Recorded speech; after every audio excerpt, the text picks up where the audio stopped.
বাংলাদেশ সিঙ্গাপুরের বিপক্ষে ১ গোলে হারলো এবং সিঙ্গাপুর ১ গোলে জিতলো। বাংলাদেশ হেরেছে রেফারির কারণে, রেফারির ভুলের কারণে বাংলাদেশ ১ গোলে হারলো।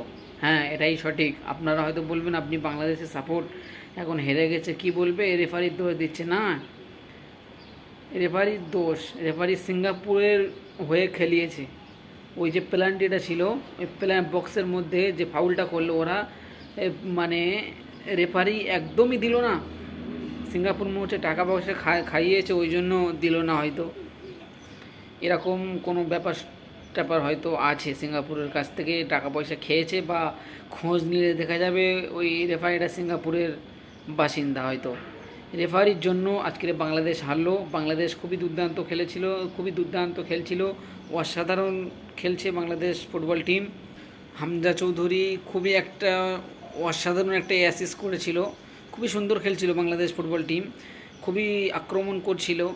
তবে রেফারি, সিঙ্গাপুরের প্লেয়াররা যেভাবে টাইম নষ্ট করছিল, যেভাবে ফাউল করছিল, যেভাবে সময় নষ্ট করছিল, রেফারি তাও কিছু স্টেপ নিল না।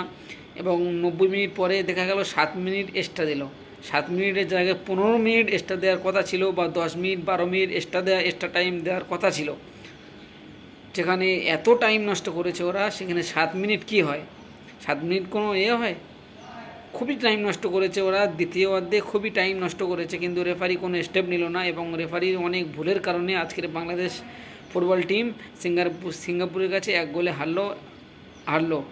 এটা নাও হারতে পারতো যদি রেফারি না ভুল করতো, তাহলে সিঙ্গাপুরের কাছে ড্র হতো এবং 1 গোলে জিততে পারতো বাংলাদেশ ফুটবল টিম। সেখানে আমরা কী দেখলাম, বাংলাদেশকে হারিয়ে দিল রেফারি, জোর করে হারিয়ে দিল বলা যায়। রেফারির ভুলের কারণে বাংলাদেশ ফুটবল টিম আজকে সিঙ্গাপুরের কাছে 1 গোলে হারলো। বাংলাদেশ ফুটবল টিম খুবই সুন্দর, খুবই ছন্দে, খুবই আক্রমণ করছিল সিঙ্গাপুরের উপরে। লাস্টে যে হেডটা দিল দেখেছেন তো, খুবই সুন্দর। কিন্তু বাংলাদেশের বাংলাদেশের ভাগ্যটা সায় দেয়নি কালকের। বাংলাদেশ খুবই সুন্দর খেলছিল, লাস্ট মিনিট পর্যন্ত আক্রমণ চালিয়ে গেছে সিঙ্গাপুরের উপরে, খুবই সুন্দর খেলেছে। তবে বাংলাদেশ অনেক মিস করেছে, তবে খুবই সুন্দর খেলেছে। দেখা যাক নেক্সট ম্যাচে বাংলাদেশ ফুটবল টিম আরও ভালো করবে। নেক্সট ম্যাচ হংকংয়ের সাথে খেলা হবে।